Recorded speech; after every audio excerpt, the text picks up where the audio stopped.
নমস্কার বন্ধুরা, আমি বিশ্বজিৎ। আজকে আমি একটা গাছ নিয়ে এসেছি। গাছটার নাম হচ্ছে অ্যান্থোরিয়াম হুকারি ট্রাই কালার। ঠিক আছে, তো গাছটা হচ্ছে ব্ল্যাক শেপের মধ্যে। গাছটা ভেরিগেশন গাছ। ঠিক আছে, তো গাছটা আমি কিনেছিলাম অনেক দিন আগে। তো গাছটাকে কিনেছিলাম যখন, তখন হচ্ছে 4 ইঞ্চি টবে ছিল। তো 4 ইঞ্চি টব থেকে পরে আমি ওটাকে 6 ইঞ্চি টবে চেঞ্জ করি।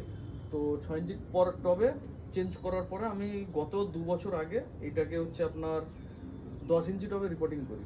ঠিক আছে, 10 ইঞ্চি টবে রিপোর্টিং করেছিলাম পুরোটাই অ্যারয়েড মিক্স দিয়ে। প্রথমে যখন কিনেছিলাম গাছটা ছিল হচ্ছে মাটিতে।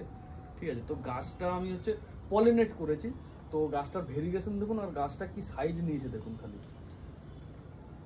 দুর্দান্ত দুর্দান্ত, মানে কি বলবো, গাছটা এত সুন্দর বড় হয়েছে বা এত ভেরিগেশন নিয়েছে, মানে কি বলবো, মানে কিছু বলে বোঝানো যাবে না, না দেখা পর্যন্ত। গাছটা দুর্দান্ত ভেরিগেশন নিয়েছে, দুর্দান্ত। আর গাছটা পুরো হচ্ছে সিডগুলো পলিনেট যে করেছিলাম, সিডগুলো থেকেও গেছে। দেখতে পাচ্ছেন সিডগুলো এখনো পর্যন্ত আছে। অনেক ক্ষেত্রে কি হয় না, সিড শুকিয়ে যায়, কিন্তু এর হচ্ছে সিডগুলো থেকে গেছে।